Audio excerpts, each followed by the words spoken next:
Hola, muy buenas tardes amigos. Bienvenidos a este nuevo encuentro cultural en el que la Fundación Iglesia de la Compañía y todo el sector jesuita les da la más cordial bienvenida. El día 9 de agosto celebramos el el Día de la Cultura, y como es la razón de ser del sector cultural de la compañía, hemos preparado este encuentro, esta conferencia virtual, para que todos ustedes puedan conocer y puedan ser parte un poco más de la historia. Recuerden que sus preguntas e inquietudes los pueden escribir a través de nuestra red social. Presento a continuación al arquitecto Diego Santander, director ejecutivo de la Fundación Iglesia de la Compañía, quien nos va a dar sus palabras de bienvenida. Buenas tardes, arquitecto Diego.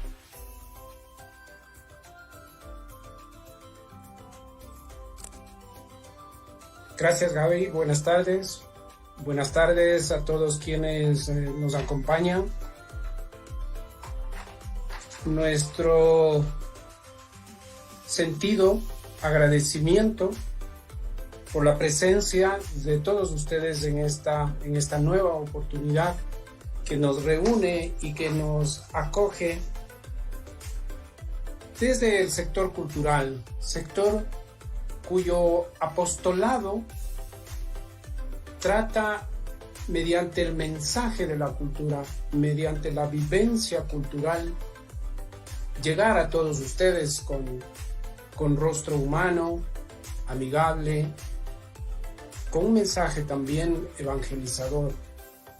Es este el camino trazado para el sector cultural de la Compañía de Jesús. Y qué mejor ahora, qué mejor en estos tiempos que recordamos el Día Nacional de la Cultura.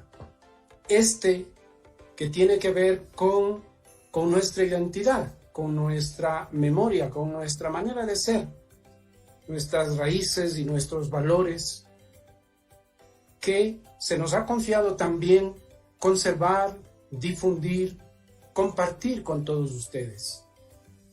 El sector cultural conformado por el Centro Cultural Biblioteca Ecuatoriana Aurelio Espinosa Polit, que guarda la memoria ecuatoriana a través de libros, escritos, impresos, otras colecciones de arte también.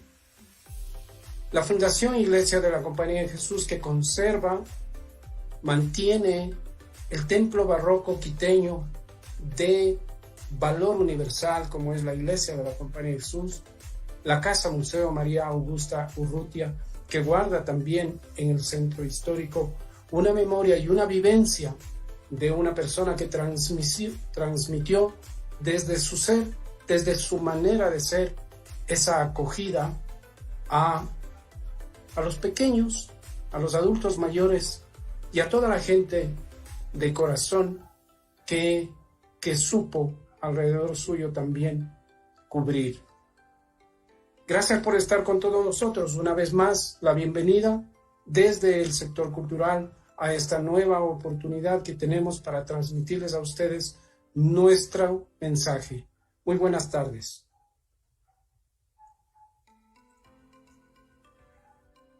Continuamos. El tema del día de hoy es libros de imprenta en la Real Audiencia de Quito, para lo cual doy paso a Pablo Rosero. Él es coordinador técnico del Centro Cultural BAEP, quien va a dar una breve introducción sobre el pliego de tesis de Manuel Carvajal del siglo XVIII.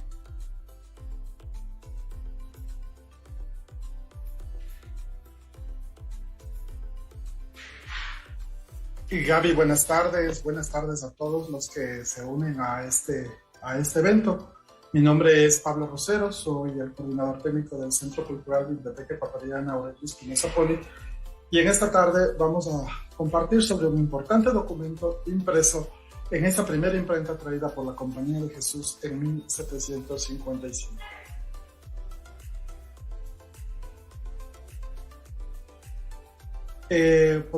Entiendo que podemos ver la presentación. Sí, la vemos. Perfecto. Bien. En 1761, exactamente el 14 de diciembre, se publica un documento que es de vital importancia para la historia del país. Es un pliego de tesis de un estudiante ibarreño del entonces Colegio de San Luis que optaba por un título universitario. Él se llamaba Manuel Carvajal y en estos breves minutos vamos a hacer una introducción a este documento. Lo primero, presentar un poco el contexto en el cual este documento se produce. Recordemos que en 1755 los jesuitas logran traer una imprenta a la Real Audiencia de Quito, la cual es la primera en el territorio de lo que hoy es Ecuador. Esta imprenta primero fue instalada en Ambato, pero 5 años más tarde, es decir, en 1760, se traslada a Quito. Esta época en la cual se instala la imprenta en lo que era la Real Audiencia de Quito es una época de vicisitudes para la Compañía de Jesús a nivel global. Los jesuitas habían sido expulsados de Portugal en 1759 y de Francia en 1762. Además, estamos hablando de 7 años o 6 a 7 años antes de la expulsión decretada por el rey Carlos III de España. En Quito, la Universidad de San Gregorio tiene su cátedra de filosofía, la cual está a cargo del padre Juan Bautista Aguirre, y a quien le releva en 1759 el jesuita catalán Juan de Hospital, que ya vamos a ver la importancia que tiene para este documento que vamos a mostrarles. El 14 de diciembre de 1761, un estudiante ibarreño del Colegio de San Luis, Manuel Carvajal, opta por un grado académico en la Universidad de San Gregorio Magno. Su tesis plantea la preferencia del sistema copernicano sobre el sistema tolemaico, lo cual era un tema que en ese momento causaba muchas tensiones en el ambiente académico. Nada más recordemos que el sistema copernicano proponía que no es la Tierra la que está en el centro del universo, sino ya hablaba de que el Sol está en el centro de un sistema solar y que la Tierra gira alrededor del Sol. Esto se oponía a lo que tradicionalmente enseñaba las universidades y sobre todo lo que sostenía la Iglesia Católica y causaba tensiones en el ambiente académico. En esta imprenta, la primera traída por los jesuitas y que había sido trasladada de Ambato a Quito en 1760, se imprime este pliego en el cual se incluyen los principales puntos y argumentos de la tesis y además se incluye una dedicatoria. El tribunal examinador de Manuel Carvajal lo preside el padre Juan de Hospital, como luego lo vamos a poder ver en el mismo documento, y quien era famoso por su interés en el adelanto de las ciencias. Aquí tenemos nosotros el pliego de tesis mencionado. Es un documento que se encuentra aquí en el Centro Cultural Biblioteca Ecuatoriana Aurelio Espinosa Poli, en la sala de historia. Es uno de los documentos o de los primeros documentos impresos en Quito que marca un evento académico inédito y que tiene unas dimensiones de 56 centímetros de largo por 40 centímetros de ancho. Como podemos ver, al pie del documento figura el nombre del padre Juan de Hospital, quien presidía el tribunal examinador de este estudiante ibarreño Manuel Carvajal, cuyo nombre lo podemos ver aquí, o desde luego latinizado como Emanuel Carvajal, y con B grande además. Es muy posible, hay algunas referencias que mencionan que también en este certamen académico estuvo presente el padre Juan Bautista Aguirre. El pie de imprenta menciona claramente que este documento tiene procedencia de la imprenta de la Compañía de Jesús. Lleva una inscripción al pie en latín que menciona Quiti Tipi Societatis Jesus, lo cual quiere decir Quito, imprenta de la Compañía de Jesús. En el documento, como lo podemos ver en la parte superior, se incluye una dedicatoria en latín, de la cual hemos extraído su traducción a partir de un artículo tomado de la revista Spondylus, el número 30 del año 2011. Lo que menciona la dedicatoria es lo siguiente: el doctor Manuel Carvajal Ibarreño, alumno del Real Colegio Mayor de San Luis de Quito, dedica, ofrece y consagra su persona y sus tesis de filosofía a la que es éxtasis de los cielos, eclipsa las estrellas, espasmo de los ángeles y deliquio de la bellísima luna, María Dolorosa. Esta tesis de Manuel Carvajal, como tal cual se estila hoy en día, que cuando uno prepara una tesis y se escribe una dedicatoria, pues también en el siglo XVIII existía esta costumbre y Manuel Carvajal dedicó su tesis a la Virgen Dolorosa. Luego, este documento sostiene todos los puntos de la tesis de Manuel Carvajal, pero nos vamos a centrar solamente en uno por razones de tiempo, que es quizás el argumento de mayor importancia, en el cual Carvajal sostiene esta preferencia del sistema copernicano respecto del sistema tolemaico. Y dice Carvajal en la traducción que hemos tomado al español: afirmamos que el mundo es uno solo, es decir, que no existen hombres en otros planetas. Está suficientemente probado por las congruencias físicas y lo demuestra la autoridad de la Sagrada Escritura y de los concilios, que el mundo no ha existido desde la eternidad. Se debe rechazar de plano, como contrario a la física y a la astronomía, el sistema de Ptolomeo acerca del mundo, sistema que pretende que los cielos son sólidos. El sistema de Tycho es contrario a las leyes físicas. En consecuencia, se debe preferir a los otros sistemas el de Copérnico, que defiende el movimiento de la Tierra como el más acorde con las observaciones astronómicas y con las leyes físicas. Como conclusión, podemos mencionar que este documento que hemos visto es un documento de suma importancia para el estudio del desarrollo de la ciencia en nuestro país, y además es muy importante porque muestra la tipografía que tenía esta primera imprenta traída por los jesuitas. Y finalmente es un testimonio de honestidad intelectual en un contexto sumamente complejo y adverso como era la segunda mitad del siglo XVIII para los jesuitas. Muchas gracias.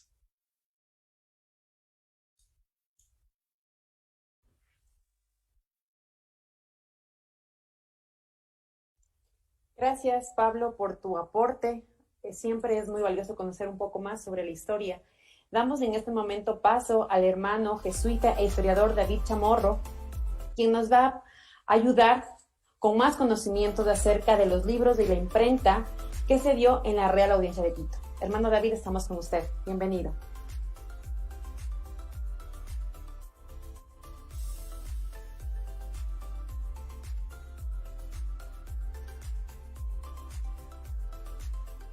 Muy buenas tardes, queridos amigos que nos acompañan en esta jornada sobre este tema tan interesante de la historia cultural como es la imprenta y los libros en la Real Audiencia de Quito, ¿sí?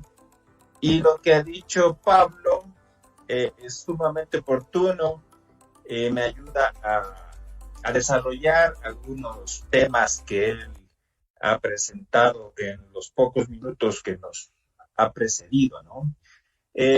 Usualmente los estudiantes, el gran público, no se siente muy motivado, ¿no?, al estudio de la historia, porque se asocia mucho con la historia política, con una sucesión de fechas, de eventos. Pero el tema que hoy nos congrega es un ejemplo de que hay muchos tipos de historia, ¿no?, sumamente necesarios para comprender nuestras raíces, como es en este caso la historia cultural. El papel de los impresos, de los libros, ¿no?, este gran legado de Gutenberg en Occidente, el libro impreso, ¿no es cierto? El libro, que es un vehículo de ideas. O sea, el estudio del libro es fundamental porque por medio de los libros se transmiten ideas, valores, conceptos. Pablo se ha referido a estas controversias físicas sobre Copérnico, Ptolomeo, etcétera, ¿sí? Y eso nos permite reflexionar sobre varios aspectos decisivos. Hemos visto que este ibarreño, Manuel Carvajal, a mediados del siglo XVIII, está defendiendo el sistema de Nicolás Copérnico, el gran astrónomo polaco. Pues el señor Copérnico afirmó que la Tierra no es el centro del universo, sino el Sol. Lo afirmó por 1540, es decir, 200 años atrás. Y en Quito, recién un ibarreño, estudiante de la Universidad de San Gregorio Magno, se atreve, apoyado por el padre Juan de Hospital, a defender a Copérnico. Entonces las preguntas surgen, ¿por qué 200 años de retraso? ¿No? Y en estos minutos podemos ensayar una respuesta. También Pablo se refirió al padre Juan Bautista Aguirre. Yo aquí me he apoyado en este libro del doctor Carlos Paladines, exalumno del filosofado jesuita de San Gregorio, el profesor jubilado de la Universidad Católica. Este libro es una maravilla, es una edición de la PUSE, ¿no? Historia de la educación y del pensamiento pedagógico ecuatoriano. Aquí el doctor Paladines afirma que Aguirre fue el primero que enseñó las teorías de Newton en la Real Audiencia de Quito. Entonces, este padrecito no era ningún pintado en la pared, como yo voy a ponderar en los próximos minutos. Ahora, hay otro retraso respecto a la imprenta en la ciudad de Quito. La primera imprenta en la América española fue establecida en México, ¿sí? En el Virreinato de Nueva España, ni más ni menos que en 1539. Eso lo he verificado. Aquí tengo algunos textos de aquellos pues estudiosos contemporáneos, ¿no?, de la historia de la cultura, y ustedes comprenderán que el tema de la imprenta es capital. Los que instalaron estas imprentas en México y el Perú fueron europeos, sobre todo italianos y alemanes, ¿sí? Un dato relevante, porque aquí yo quiero tener una mirada amplia, no quiero quedarme en Quito, ¿no? Quiero salir un poco para establecer parangones. El Virreinato de Nueva España, lo que ahora es México, ha sido reconocido por su alto grado de alfabetización, ¿sí? En el siglo XVIII, es decir, antes de la independencia, la población novohispana tenía un grado de alfabetización superior al de los demás virreinatos. De eso hay estudiosos que estadísticamente lo demuestran, ¿no? Y en Sudamérica la imprenta llegó, por supuesto, a la ciudad de los reyes, a Lima, en 1551, y se estableció en la Universidad Real de San Marcos, que sigue siendo el centro superior más prestigioso, tradicional, lleno de historia de la hermana República del Perú. En esta universidad tuvieron un papel protagónico los religiosos dominicos. Y para ilustrar esto, esta linda iglesia que están viendo aquí es San Pedro de Lima. Es la iglesia de los jesuitas en Lima, ¿no?, que es otro tipo de barroco americano, ¿no?, que no tengo el gusto de conocer, pero aquí en Quito, como algunos deben saber, también los novicios jesuitas peruanos comparten su formación con los novicios ecuatorianos, y es bueno establecer estos diálogos, ¿no?, de la cultura entre estas dos naciones hermanas. Entonces, esa es la fachada. Es una iglesia más grande que la Compañía de Quito, ¿no? Porque no olvidemos que Lima era la capital del virreinato, ¿sí? Lima, durante 2 siglos, era prácticamente la capital de la Sudamérica española, ¿no? No había otra ciudad más importante que Lima al sur de Panamá, en peso político y cultural, ¿no? El referente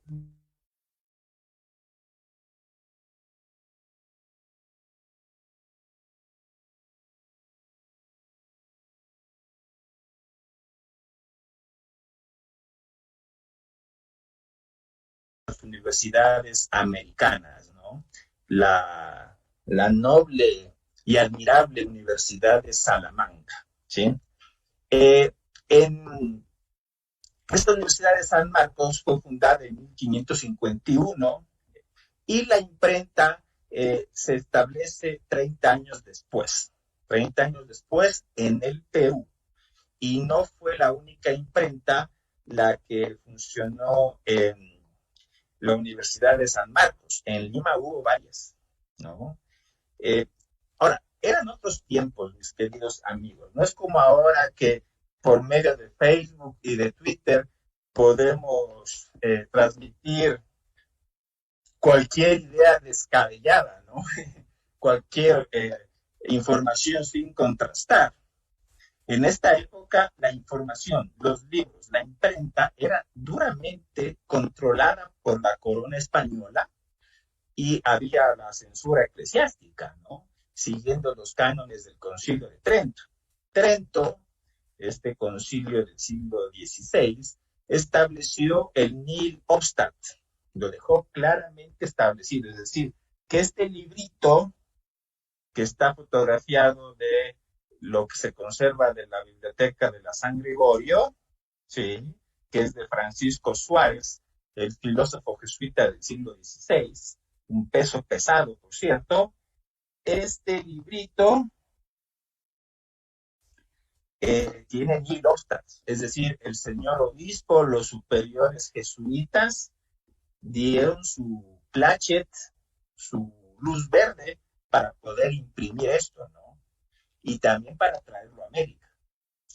El Consejo de Indias aprobaba que se trajeran imprentas a América. No es como ahora, ¿no?, que yo quiero un par de zapatos de Miami y me lo traen para acá. No. Aquí, algo tan delicado como la imprenta tenía que ser aprobado por el Real Consejo de Indias. Entonces, fíjense, en el caso de Lima tuvieron que pasar 30 años para que la universidad tuviera su propia imprenta. Y era otra época. ¿Qué se imprimía? Abrumadoramente libros religiosos, abrumadoramente. Libros de teología, catecismos, misales, sermones, tratados de espiritualidad, etcétera, etcétera, ¿sí? Por lo menos en el mundo español, hasta el siglo XVIII va a ser el dominio del libro religioso. En cambio, en Francia, en el siglo XVIII, ya entra con fuerza el libro de ciencias, el libro profano, ¿sí?, en Francia. Pero en el mundo español, la producción de libros era sobre todo de temas religiosos, ¿sí? Y bueno, aquí vemos este bonito emblema, que algunos estarán familiarizados, que es el sello de la provincia quitense de la Compañía de Jesús, ¿no? Esto aparece en un mapa, ¿sí?, en un mapa de las misiones de Maynas, se ilustra con este lindo emblema, ¿no es cierto? Aquí está la Eucaristía, unas figuras alegóricas y el retrato del padre Visconti, el general de los jesuitas, ¿no? Esto es del año 1751, es decir, 16 años antes de la expulsión de los jesuitas del Imperio Español, ¿sí?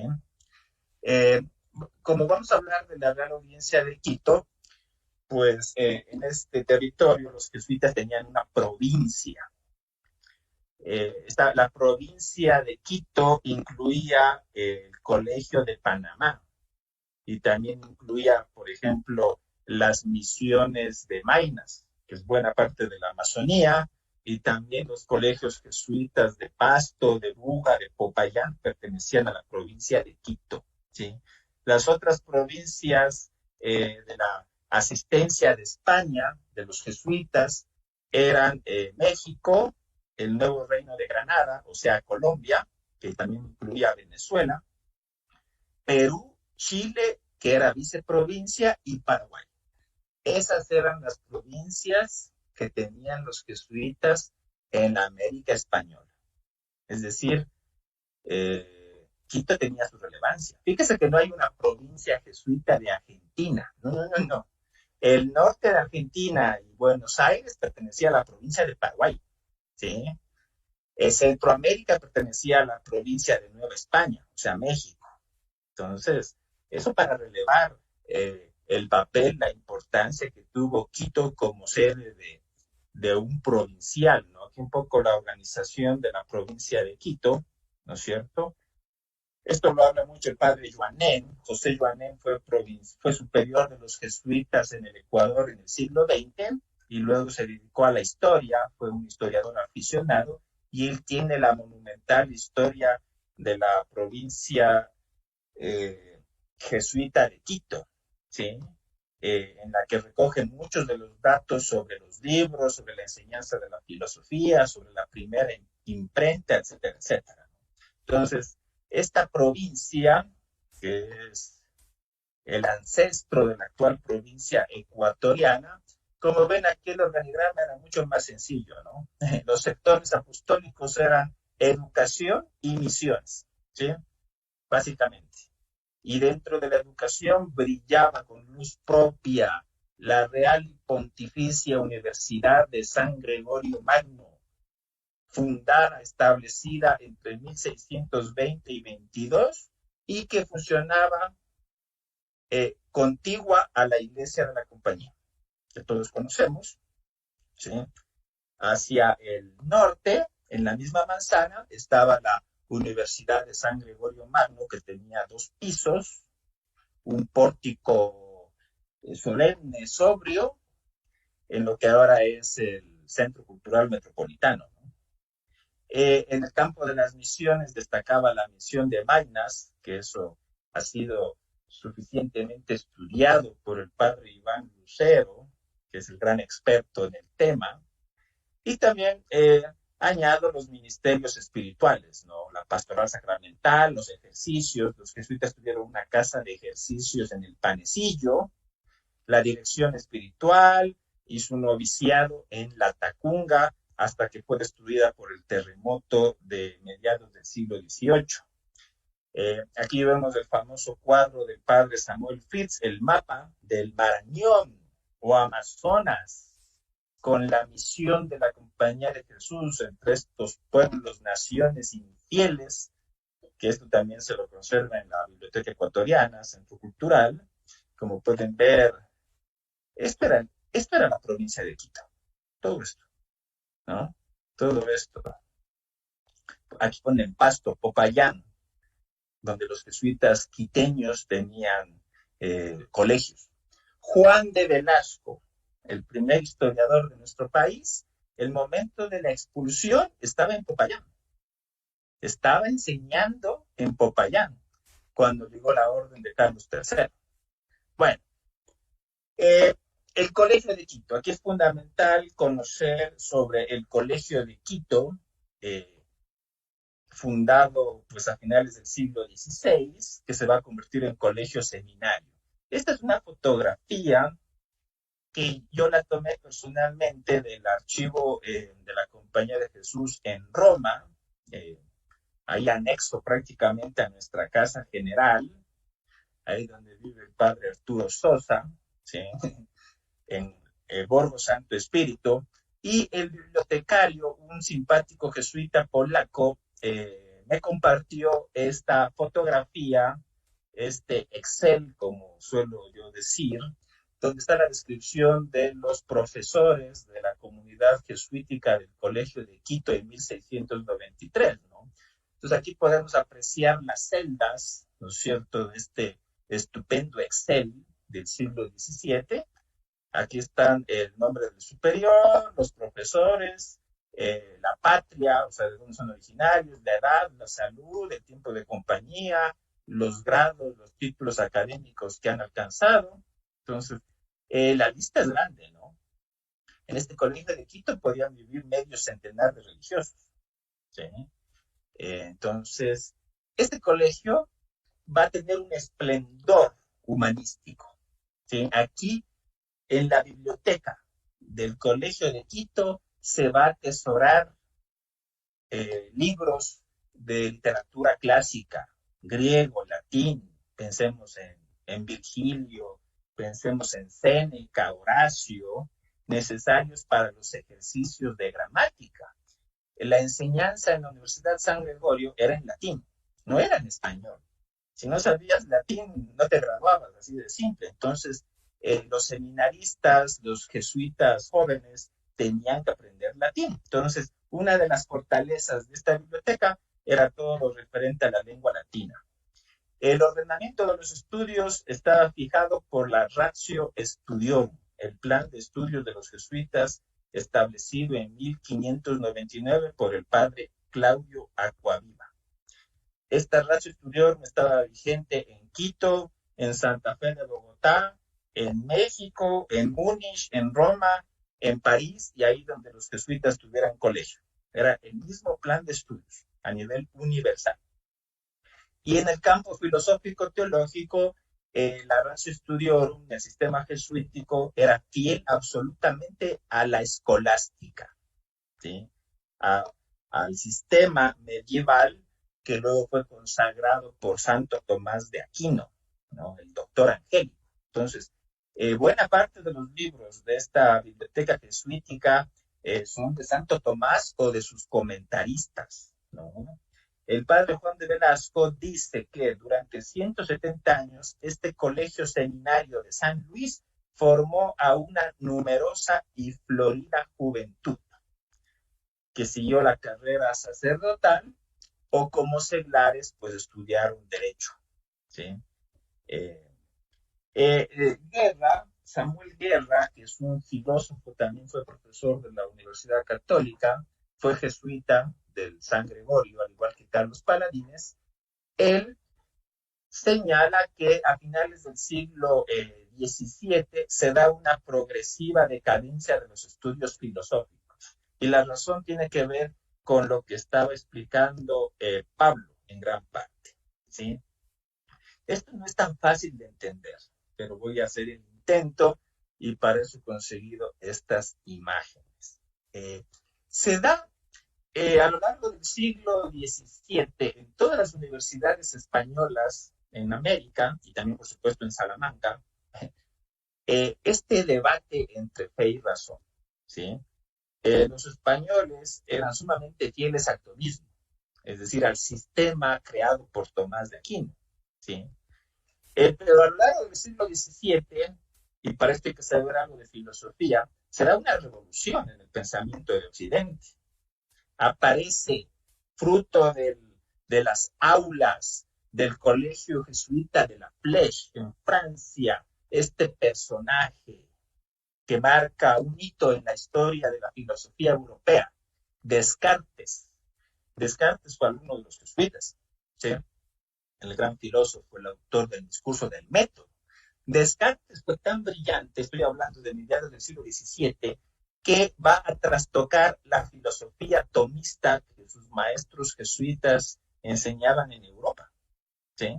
Entonces, la Compañía de Jesús, al igual que la Iglesia, se va a meter en un atolladero. ¿Seguimos enseñando a Santo Tomás, al tomismo, la escolástica, o acogemos el pensamiento de Descartes? Y se da el desarrollo de la ciencia experimental. Galileo es de inicios del siglo XVII, ¿sí? En Quito, como en Lima, como en México, este mundo español va a ser muy reacio a aceptar la filosofía experimental, la ciencia experimental, ¿sí? Por la fidelidad al tomismo.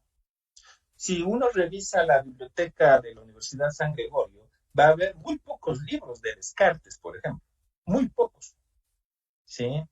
Esa tarea así de cuantificar con porcentajes los autores, las disciplinas, yo por lo menos no la he encontrado en el caso ecuatoriano. Paladines, Guerra, se refieren a libros de esta biblioteca, pero no dan porcentajes, ¿no? De los autores más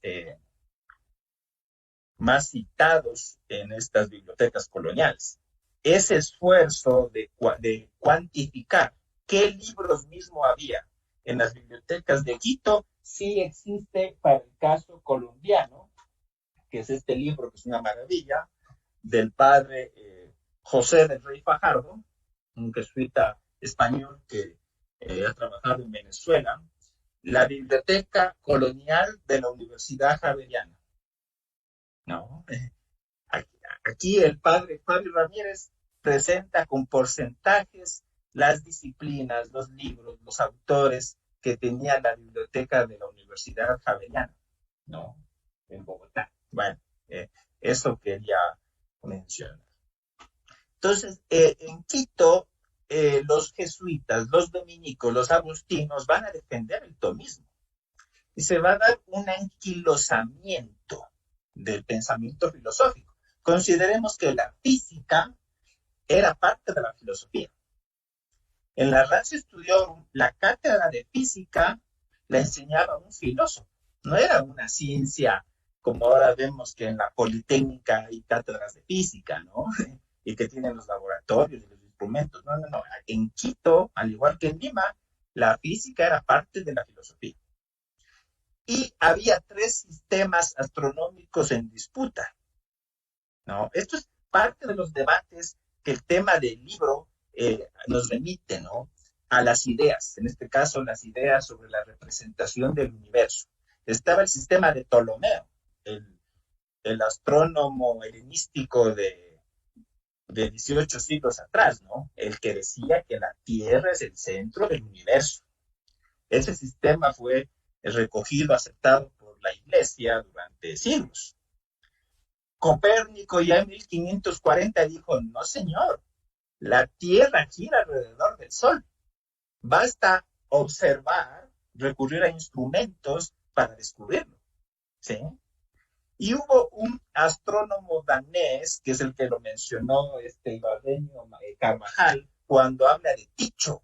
El sistema de Tycho no se sostiene. Está hablando de Tycho Brahe, un astrónomo danés que trató de conciliar el sistema de Ptolomeo con el de Copérnico. Y dibujo de aquí, esta imagen, representa el complejo sistema de Tycho Brahe, en el que pone a la Tierra inmóvil en el centro del universo, el Sol gira alrededor de la Tierra y los planetas giran alrededor del Sol. Eso es lo que hizo Tycho Brahe para conciliar el sistema tolemaico con el sistema copernicano. O sea, una cosa que no se sostiene por ninguna observación astronómica, ¿no? Pero bueno, al final, como han visto, en el siglo XVIII a mediados, por fin se enseñó en Quito que Copérnico tenía razón, con 200 años de retraso. La Ilustración, este pensamiento del siglo XVIII, resquebraja el dominio del tomismo. Paladines dice que la ciencia moderna en la San Gregorio emergió y se consolidó gracias a un pequeño grupo dedicado a su cultivo y al influjo y relaciones que estableció con la misión geodésica de 1736. Aquí viene el tan repetido tema de los geodésicos franceses, ¿no? Que marcó un gran impacto en el pensamiento quiteño, ¿sí?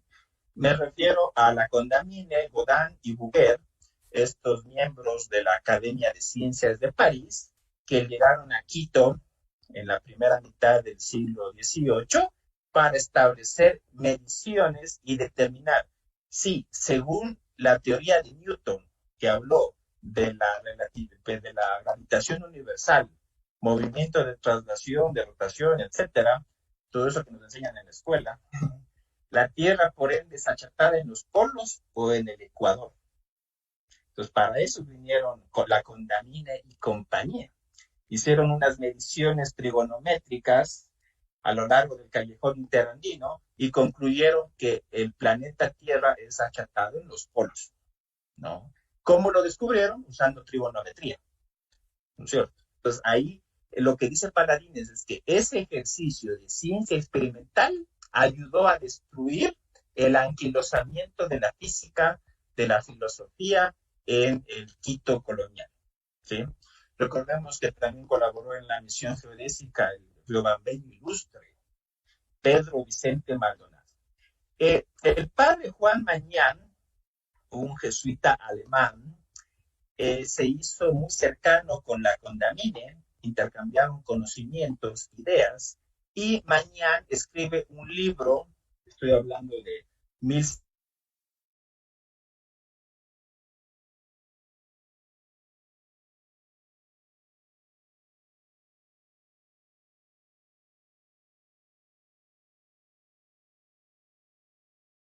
del señor Descartes, y lo comienza a transmitir en Quito, y por eso es que Carvajal, años después, va a estar en condiciones de aceptar las nuevas ideas, la ciencia experimental, ¿no es cierto? Porque tuvo el antecedente de este jesuita Mañán. Además, él tiene un mapa muy celebrado de las misiones de Maynas, ¿no?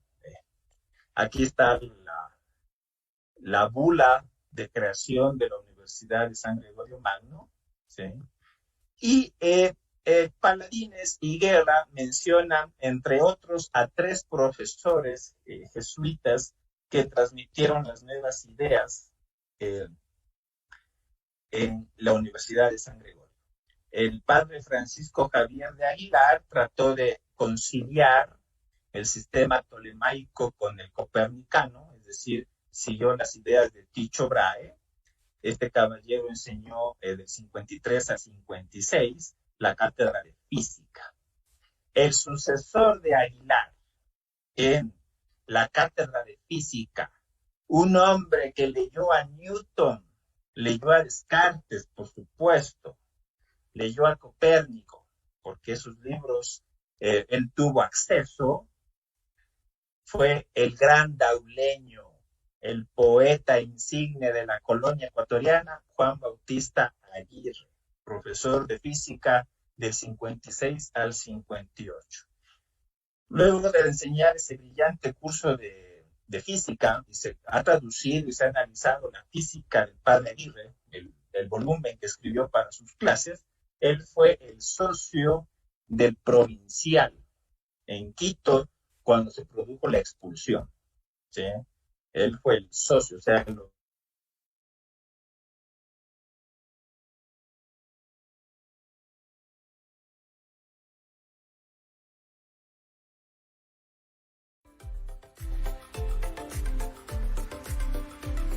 Ernesto Vázquez, Aguirre ejerció esa acción.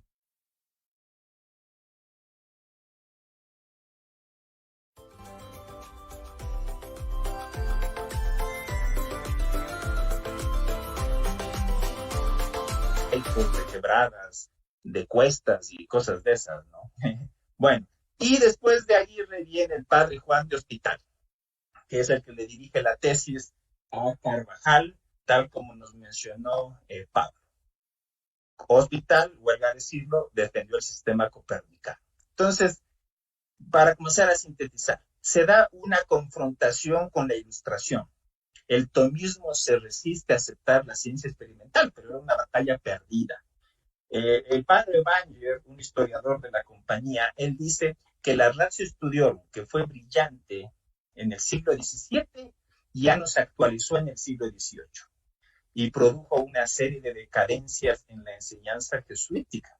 Y eso se pudo apreciar en la filosofía de la Universidad San Gregorio hasta que este grupo, Mañán, Aguirre y Hospital, producen un resurgimiento, una renovación, ¿sí? Los jesuitas a inicios del siglo XVIII tuvieron algunas congregaciones generales y en ellas optaron por una línea conservadora de prohibir una serie de postulados científicos o filosóficos que se consideraban peligrosos. Esas disposiciones fueron seguidas a rajatabla en Quito hasta mediados del siglo XVIII. Entonces, el paso de la ciencia medieval a la moderna fue difícil. Miren el libro que está era parte de la biblioteca de la Universidad San Gregorio, por ejemplo, Mineralogía o Filosofía Natural, ¿sí?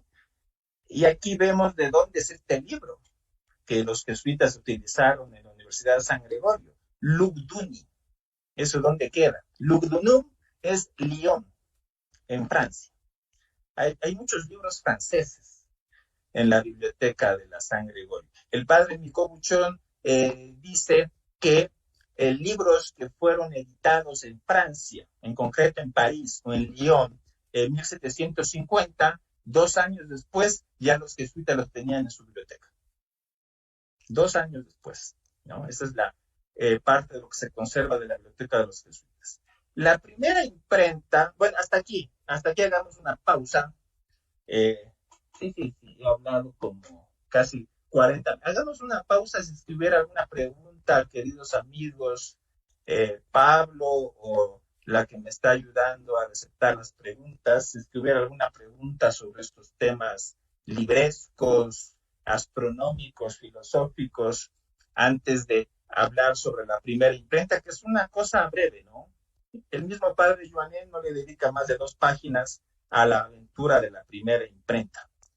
¿Alguna pregunta, comentario? Con mucho gusto hago una pausa. Gracias, hermano. Sí, tenemos una inquietud de parte de Laura Carolina Aro, quien nos pregunta, ¿hay tratados de pintura impresos en la Real Audiencia? Tratados de pintura. La verdad que el campo de historia del arte no es muy fuerte, así que yo ahí le pido el auxilio a Pablo. ¿Tú has visto ahí en el ABAE cuestiones de tratados de pintura? Existe un tratado de pintura de Manuel Samaniego, justamente, pero no es exactamente un impreso, sino que es un libro escrito a mano. No lo tenemos nosotros directamente aquí, pero existe ese manual de pintura. Ahora, sobre este tema del arte y en relación a los impresos, hay algo que sí es importante mencionar, y es que los grandes artistas coloniales se basaron para sus obras de arte en grabados que provenían de Europa. Y uno de esos libros de grabados era un libro impreso por los hermanos Clauber. Eran 2 hermanos alemanes famosos impresores, el nombre de este libro en español es Historia del Antiguo y del Nuevo Testamento, o Historias del Antiguo y del Nuevo Testamento, y eran una serie de estampas con escenas bíblicas. Y aquí en la biblioteca tenemos un cuadro que se atribuye justamente a Manuel Samaniego, que lleva por título Mater Amabilis, y está basado en uno de estos grabados de Samaniego. De hecho, nosotros también tenemos aquí el libro de los grabados de Clauber, lo tenemos en el fondo antiguo extranjero. Entonces, hay toda una influencia, ¿no? Hace pocos años, seguramente recuerden, se hizo una exposición entre esta relación a partir de los grabados, ¿no? Augsburgo aquí. Aprovechando que yo estoy en el uso de la palabra, yo no quería dejar pasar de mencionar este libro, que es un gran esfuerzo de nuestro vicedirector, del Centro Cultural, del padre Francisco Piñas. Este libro se llama Las Bibliotecas de la Compañía en la Audiencia de Quito, y es un esfuerzo realmente fenomenal por recopilar no solamente datos, sino los catálogos de la Universidad de San Gregorio y de otras bibliotecas que... Como la del Colegio Máximo. Exactamente. Entonces, realmente es un libro de obligatoria lectura para los interesados en este tema. Pues no he revisado ese libro, veo que es el parangón de esto que escribió el padre de Rey Fajardo sobre la Universidad Javeriana. El plus de este aporte es que tiene estudios críticos sobre el contenido de esa biblioteca. Pero bueno, entonces tenemos tarea pendiente de investigación. Sobre la imprenta, la famosa imprenta de los jesuitas que llegó a Ambato, como digo, es un tema muy puntual, muy bonito, que voy a tratar de explicar. Los jesuitas de Quito solían mandar a Roma a 2 procuradores periódicamente. Los procuradores eran los jesuitas que asistían sea la Congregación General de la Orden, que se celebra cuando hay que nombrar el nuevo padre general, o que asistían a las llamadas congregaciones de procuradores, que es otro instrumento de gobierno. Por ejemplo, para el próximo año está convocada la Congregación de Procuradores. para enviar al procurador del Ecuador. Va a haber una congregación provincial en la que unos 20 jesuitas, entonces el provincial, el rector o el superior del San Gabriel, etcétera, por voto nombran a un procurador y a un sustituto. Y ese procurador se va a Roma y se va seguramente por Alitalia o Iberia, o se va en avión en todo caso. En el siglo XVIII no se iban en avión, se iban en barco. Y ese era un gasto impresionante, el viaje de los procuradores a Roma. Era un gasto impresionante para la provincia, porque se mandaban dos, porque a lo mejor se moría uno. Los procuradores, alrededor de 1740, fueron los padres Manuel Nieto Polo y el padre Maugeri, ¿sí? Que por el apellido me atrevo a decir que era italiano, ¿sí? Estos son los procuradores. Después de cumplir sus negocios en Roma, en diciembre, el procurador de Bogotá, el padre Diego de Torres, solicita autorización al Real Consejo de Indias para que los colegios de los jesuitas de Nueva Granada y de Quito pudieran adquirir imprentas, que no las tenían. Tenían que imprimir en Lima, ¿no? O traer libros de Europa, lo cual era muy costoso. Entonces el padre Diego de Torres hace el favor de escribir esta petición. El Consejo de Indias muy cautelosamente da el permiso y deciden que estas imprentas sean enviadas desde Cádiz, el gran puerto, ¿no es cierto? Aquí vemos Cádiz, de Andalucía, con destino a Bogotá y Quito. ¿Ya? Debido a la falta extrema de libros adecuados en los colegios de las misiones, dice el padre. En abril del año 42 está el padre Nieto Polo en Cádiz, de regreso a Quito, con 40 jesuitas europeos que vienen a reforzar a la provincia, con 40. ¿Sí? El problema es que había una guerra contra Inglaterra y cuando el barco está llegando a Cartagena de Indias, un barco de guerra inglés ataca al barco español y ahí murieron 3 jesuitas y perdieron sus baúles, sus equipajes. Fue un desastre, ¿no? Fue un desastre. Luego estos, los que sobrevivieron, tuvieron que llegar a Quito a finales de año. Imagínense el trayecto, ¿no? Había que pasar por el río Magdalena y una serie de cosas. Pero el padre Maugeri, afortunadamente, se demoró más porque él es el que iba a venir con las imprentas, ¿sí? Se embarca en Cádiz en abril del 43. El trayecto fue impresionante porque recordemos que había que desembarcar en Cartagena de Indias, de ahí a Panamá, de Panamá en barco hasta Guayaquil. La cosa está que la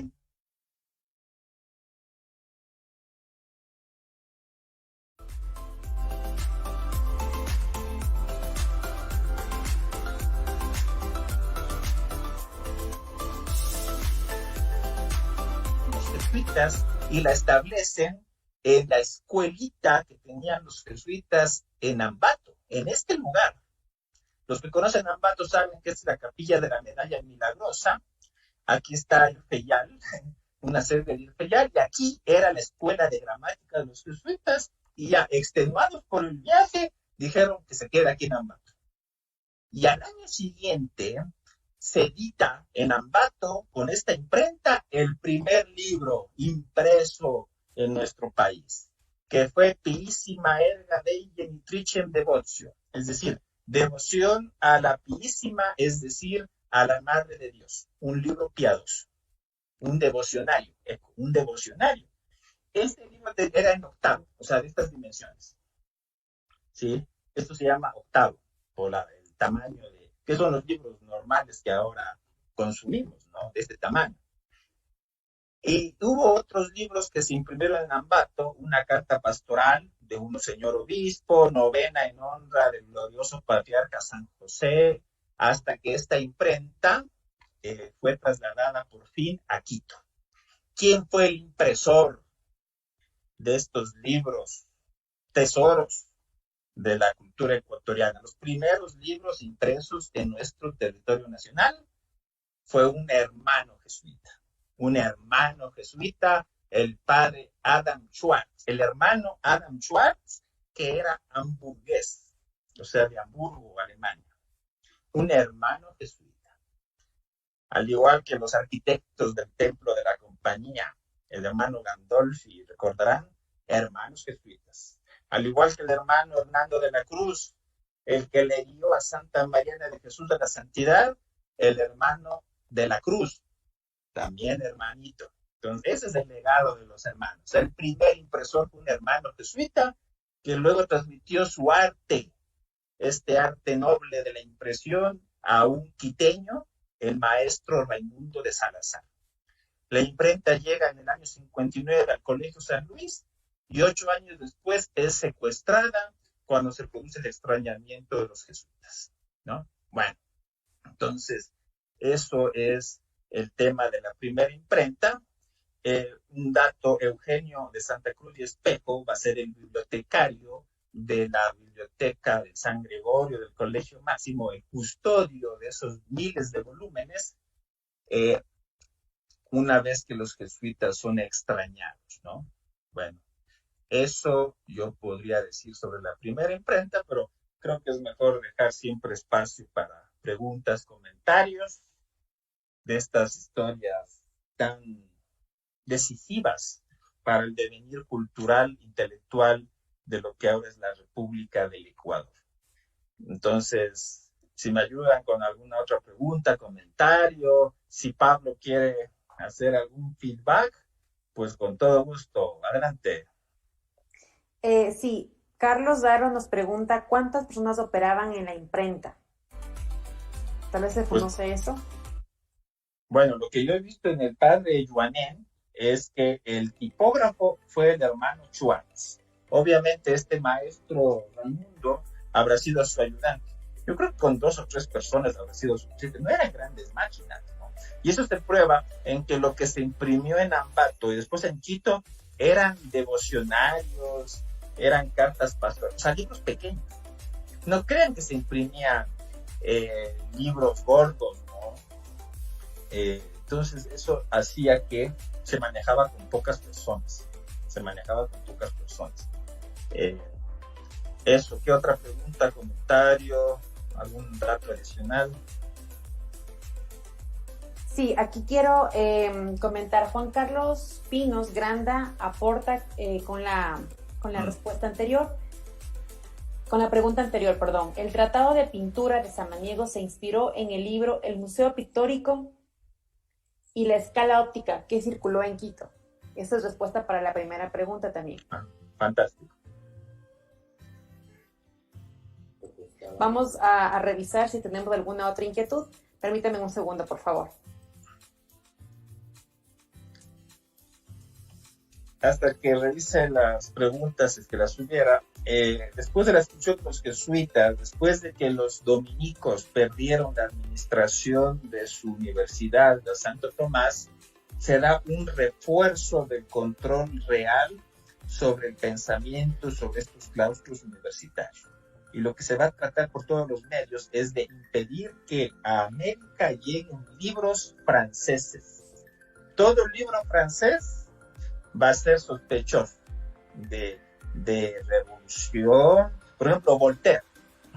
Yo no creo que encontremos un libro de Voltaire o de Rousseau, sea en el fondo antiguo de la biblioteca de la Universidad Central o en la biblioteca Aurelio Espinosa. Dudo, porque esos eran los libros prohibidos, pues, ¿no? En el siglo XVIII, que a pesar de todo, esas ideas se introdujeron en América y van a conducir a la independencia, ¿no? Entonces, va a haber un fuerte control de los libros del pensamiento a finales del siglo XVIII y más aún cuando en Francia estalla la Revolución en 1789.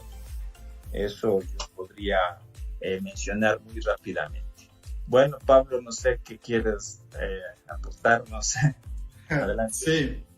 Sí, bueno, en relación a esto, decir que en esa primera imprenta traída por los jesuitas, yo concuerdo, no se imprimían pues, libros voluminosos. De hecho, hace pocos días, en una visita que tuvimos aquí en el Centro Cultural, salió esa duda. Este pliego de hospital, de Carvajal y del Padre Hospital, ¿Se hizo de una sola pieza o fue impreso en dos partes y luego se ensambló en una sola? Ahí tenemos un enigma para los expertos en restauración de papel, cómo pudo haber sido la impresión de este documento, porque es un documento, es de una sola hoja, pero es más o menos grande. Entonces no sabemos si tenía esa capacidad o si se pudo haber hecho en dos partes. Cabe esa posibilidad. Y lo otro que yo quería mencionar es que en esa primera imprenta traída por los jesuitas, luego se imprimen también las primicias de la cultura de Quito, que es el periódico, pues el primer periódico que circuló en lo que hoy es Ecuador. No sabemos también lo que pasó con la imprenta en los años siguientes. Parece ser que fruto precisamente de la expulsión de los jesuitas, algunas partes fueron a otros lugares del país. Hay datos de que, por ejemplo, en Barra, en 1833, ya se establece también una imprenta. Ahí también tenemos la incógnita, era una parte de la imprenta de los jesuitas, era otra imprenta, no lo sabemos. Ahí hay un campo enorme para continuar profundizando e investigando. También nos han hecho llegar un comentario que dice que el tratado de pintura de Samaniego del que yo hablaba sí fue impreso. Entonces, miren, ese es un dato interesante, pero yo me atrevería a decir pues, que en tiempos de Samaniego, pues quizás él lo que utilizó fue un manuscrito, y más adelante, quizás más adelante se pudo imprimir este tratado. Claro. Los jesuitas, los dominicos, imprimían sus libros de texto para las universidades en Lima o traían de forma muy costosa libros de Europa. Eso costaba un ojo de la cara. Es muy decidor, ¿no?, que hayan sido los jesuitas los que tuvieron el poder económico y la determinación de traer la primera imprenta. O sea, nadie más necesitaba imprimir, sino la Universidad de San Gregorio Magno quería imprimir los grados, este texto de Carvajal, querían imprimir misales, sermones, novenas, cosas para el culto público, ¿no? Este libro de la Piísima se dice en octavo, es decir, esa gran hoja, ese gran pliego se doblaba dos veces y tenía unas dimensiones así. La otra opción era el pliego en cuarto, que era un solo doblez y salía un libro así, de este tamaño, que es el tamaño de las enciclopedias, ¿ya? Pero lo que nos ha mostrado Pablo al inicio es una cosa mucho más grande. Entonces, por eso cabe esa inquietud, ¿no? ¿Cómo consiguieron imprimir eso? Porque es el doble de un pliego normal, ¿verdad? Eso son temas que también se prestan para mucha erudición, ¿no? Y yo sí creo que falta mucho por investigar, por catalogar. Ese aporte del padre Piñas tiene que ser trabajado en equipo, hacer un análisis quizás estadístico, no sé, ver los contenidos. Existe la física de Aguirre, traducida al español, ¿no? Y eso sí se ha estudiado. Pero obviamente estos temas humanísticos no atraen mucho al gran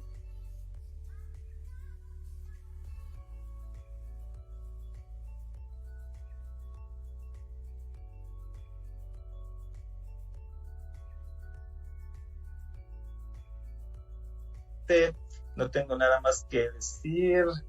Salvo que hubiera alguna pregunta, Pablo. De mi parte, muchas gracias por la atención. Sí, tenemos un par de preguntas más, hermano, y Pablo, para que puedan ustedes, por favor, solventarlas. Jonathan Oña Rodríguez nos pregunta, ¿se sabe cuánto costaba imprimir un libro? En Joanet no he encontrado precios. Está en la descripción de estos primeros libros de Ambato, pero el precio no está. Pero seguramente era elevado. Así que el precio en escudos, en maravedíes, no he encontrado. Te aseguro que muchos de estos libros que se conservan no dice el precio, no aparece el precio por ningún lado, ¿no? O sea, son libros distintos a los de ahora, ¿no? Que el precio está muy visible, ¿no? Pero era un costo elevado. ¿Cuál es la otra pregunta? Sí, la otra pregunta, Carlos Daro nos dice, ¿cuál fue el primer libro no católico que se realizó? y en qué año? El libro no católico eso habrá sido en el siglo XIX, o sea, hasta que estuvieron los españoles en 1822 en este suelo, pues funcionaba la Inquisición y el INDEX, el índice de libros prohibidos. No se podían imprimir libros no católicos. Cuando ya llegaron imprentas a Quito, a Guayaquil, a Cuenca, después de 1830, cuando se establece la República, igual la Iglesia tenía un gran control sobre esos textos. El primer libro no católico, los diarios liberales, por ejemplo, ¿sí? Los diarios liberales ya a mediados del siglo XIX, ¿sí? Porque y luego con García Moreno, que dominó hasta 1875, aquí estaba en vigencia el sílabo de Pío IX. La Iglesia tenía poder de censura y no iba a permitir que en las repúblicas se imprimieran libros no católicos, hasta que García Moreno fue victimado el 6 de agosto de 1875, en virtud del sílabo que tenía fuerza de ley en la república, no se podían imprimir libros no católicos. Pablo. En relación a la persona que preguntaba sobre el precio de los libros, en este librito del padre Francisco Piñas tenemos un dato muy interesante. Dice lo siguiente, es un dato de 1658. Dice, por 7 tomos para la librería, 55 patacones, que era una moneda de esa época.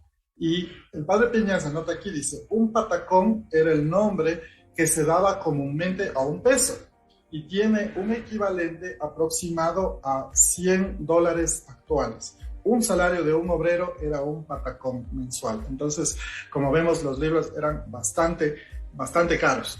Y precisamente por eso yo quería acotar que aquí en el Centro Cultural Biblioteca Ecuatoriana tenemos algunos libros que eran, cuando todavía no llegaba esta primera imprenta de los jesuitas,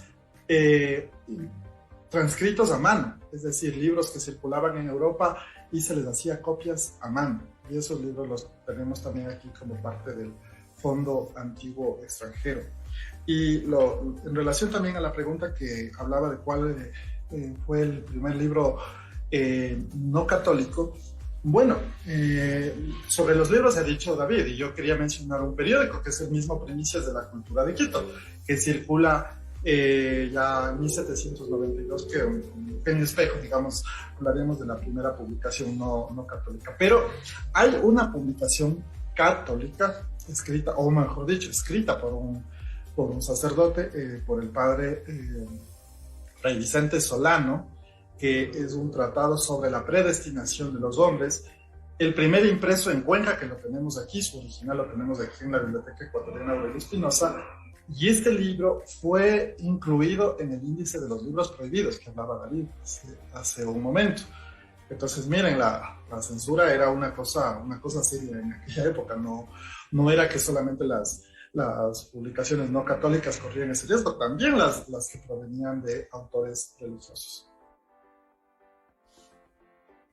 Gracias. Tenemos otra inquietud. Esta pregunta parte de un compañero y colaborador de la Fundación Iglesia y la Compañía, el arquitecto Luis Ubilla, quien nos pregunta, ¿tiene la imprenta alguna influencia en la cartografía jesuita? Bueno, estos mapas del padre Mañín, del padre Fritz, ciertamente fueron impresos, pero en Europa. Entonces, era la forma, lo que hay en las planchas, ¿no es cierto, Pablo? O sea, las planchas le echaban tinta y podían volver a imprimir, que eso es lo que han hecho hace un par de años algún estudioso que volvió a utilizar esas planchas para imprimir el mapa de Fritz. Eso, el de Maldonado. En 1750 se imprime en París el mapa de Maldonado, era un homenaje póstumo de la Condamine a Maldonado, que había muerto, si no estoy mal, un par de años antes. Y esas placas se usaron, la segunda vez que se utilizaron esas placas fue hace 3 años, en el 2019, para reimprimir el mapa de Maldonado. Se hicieron solamente, si no estoy mal, 38 ejemplares. o 33 ejemplares, me parece. Porque claro, no se puede utilizar mucho las placas para evitar un desgaste. Y uno de esos ejemplares del mapa reimpreso de Maldonado también lo tenemos aquí en la Biblioteca Ecuatoriana. Así también había otras técnicas, ¿no? Para poder realizar la reproducción, digamos, de estos mapas famosos, ¿no? Tú, David, conoces un mapa en el cual incluso intervino Nicolás Javier Goríbar, ¿no? En el cual apoyó a otro jesuita, por donde están las viñetas de donde estuvieron las casas jesuitas en tiempos de la colonia. Ahora mismo no se me viene el nombre del jesuita que también estuvo al frente de este mapa.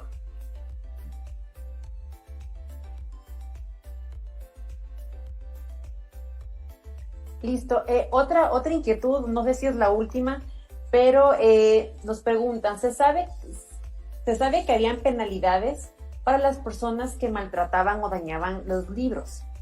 ¿Cuáles eran estas penalidades? ¿Conocemos de eso tal vez? Bueno, en el costumbrero que tenían los jesuitas en Quito, que era el libro de las prácticas cotidianas, obviamente estaba estipulado el cuidado que debían tener los estudiantes con esos valiosísimos libros que costaban grandes sumas, ¿no? Imagínense esos 20,000 volúmenes de la Biblioteca de la Sangre. El dinero que invirtió la provincia en comprarlos, en traerlos de Francia, de España. Entonces, sí, en virtud de santa obediencia, en el caso de los religiosos, pues estaba establecido que había que cuidar esos libros, ¿no? No sé, Pablo, si encontraron algo en referencia a eso. Es una referencia también de esta obra tan importante del padre Piñas. Y dice, el 31 de enero de 1605 hay un documento con esa fecha en el cual hay una excomunión por sacar libros sin permiso del Colegio de San Luis. Y dice textualmente, excomunión para que la librería del Colegio de San Luis no se saquen libros ni otras cosas, y el que lo supiere lo denuncie. Esto está firmado por el padre Luis de Santillán, rector de dicho colegio. En Salamanca,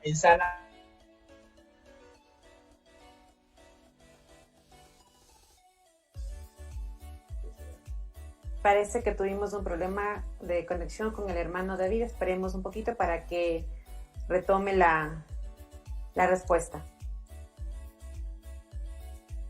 Hermano, se le cortó su conexión. Tal vez puede repetirnos lo que nos dijo al final. En la Universidad de Salamanca todavía se conserva como algo chusco este tipo de cosas,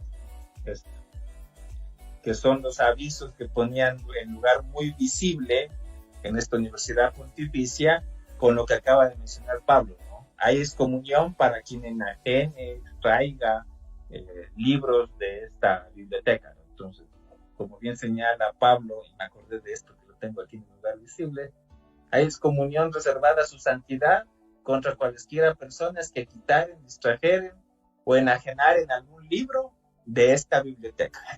Excomunión, sí, son palabras mayores. Bueno, y creo que eso sería. No hay más preguntas por el momento. Agradecemos a todos quienes nos han acompañado en esta hora y cuarto de transmisión en vivo en esta conferencia cultural virtual por el Día Nacional de la Cultura. Agradecemos también a nuestros expositores. Gracias por la información tan valiosa que conocen y que nos han compartido. Gracias por estar presentes y nos vemos en una próxima transmisión cultural virtual. Gracias.